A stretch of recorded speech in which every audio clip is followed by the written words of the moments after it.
Presidency under the command and control of President Bola Ahmed Tinubu has said that if the ex-president of Nigeria, Olusegun Obasanjo, wished to help in addressing apparent worsening security situations in the West Africa country, Obasanjo must first acknowledge the past failures that allowed terrorists to gain a foothold, and then support ongoing efforts, not undermine them. The presidency, through the Office of the Special Advisor to the President on Media and Communications, Sunday Dare, stated this few days ago in reactions to the statement of Obasanjo that Nigerians have rights to call on international community's intervention if the government can no longer protect them, stating that the terrorists also kill people of other religions should not be an excuse. This, Obasanjo said while he was speaking at a Christmas carol event in Jos, Plateau State, after President Donald Trump of the United States, U.S. had raised alarm of what the U.S. President described as Christians' genocide in Nigeria and threatened to send U.S. troops to Nigeria if the killing of Christians continued by the suspected Islamic terrorists,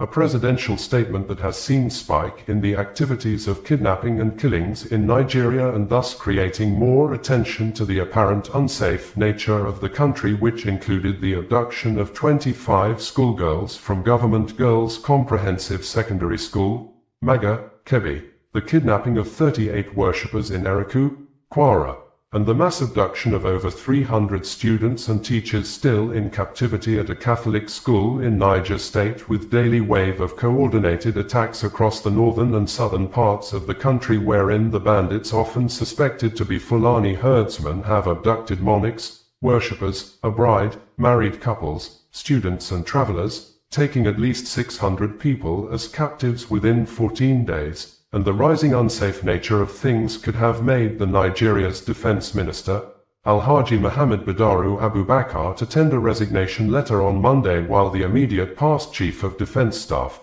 General Christopher Musa, has since been appointed as the new defense minister, and the Senate has scheduled today, Wednesday, for his screening in line with the law and constitutional procedures of the Africa country.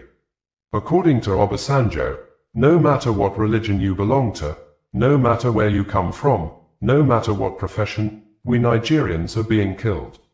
And our governments seem to be incapable of protecting us. We are part of the world community. If our government cannot do it, we have right to call on the international community to do for us what our government cannot do for us.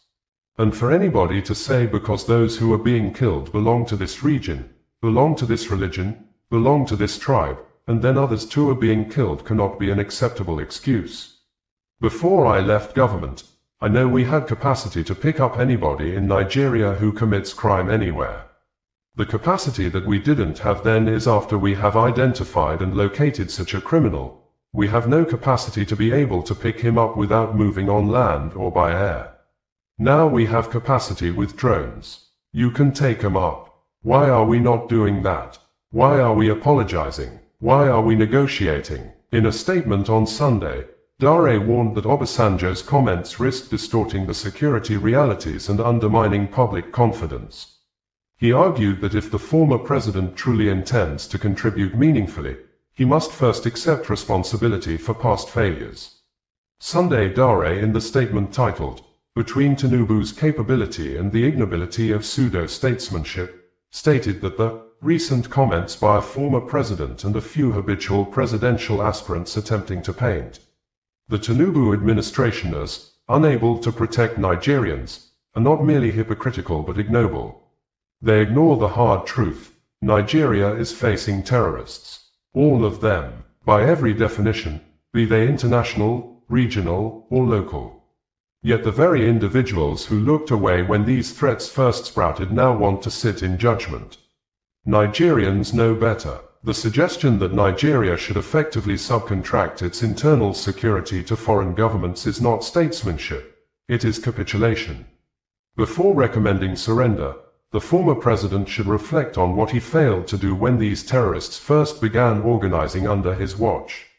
1. Nigeria is under attack by terrorists. Full stop. No euphemisms. No soft language. The people killing Nigerians, raiding villages, kidnapping innocents, blowing up infrastructure, and challenging state authority are terrorists, whether they fly a foreign flag or none at all.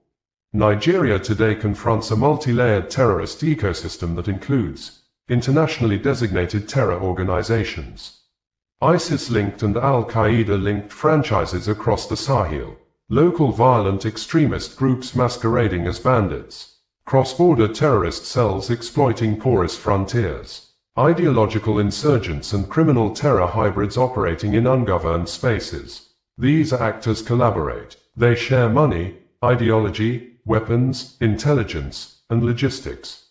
The goal is the same: to break the Nigerian state and subjugate its people. Let's call them what they all are: terrorists.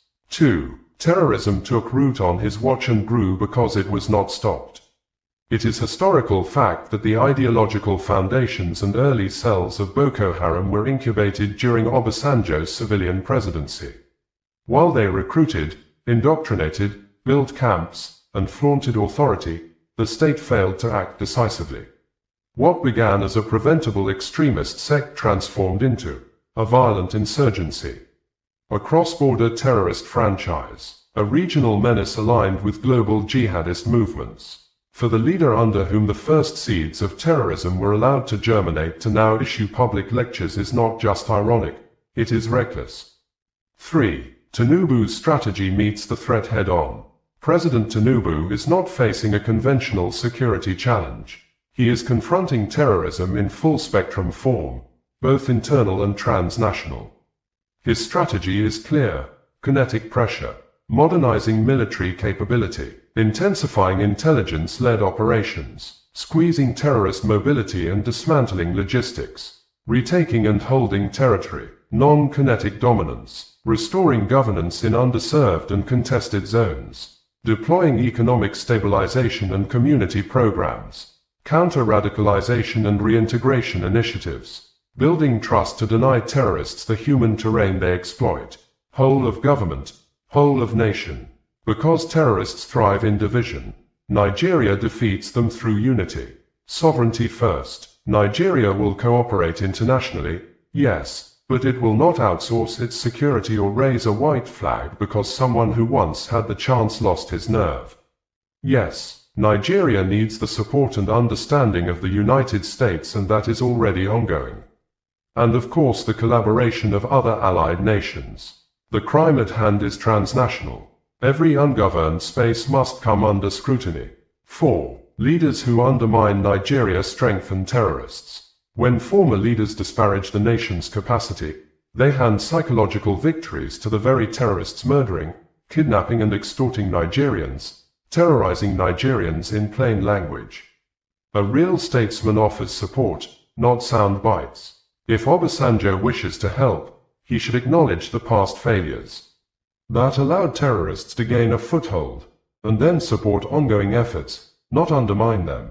Let him put his position and connections at Nigeria's disposal like he has done for other countries. Not seek to put down an administration that is fully engaging in many fronts: economic turnaround, providing security and building key infrastructure. 5. Under Tinubu, Nigeria will defeat terrorism.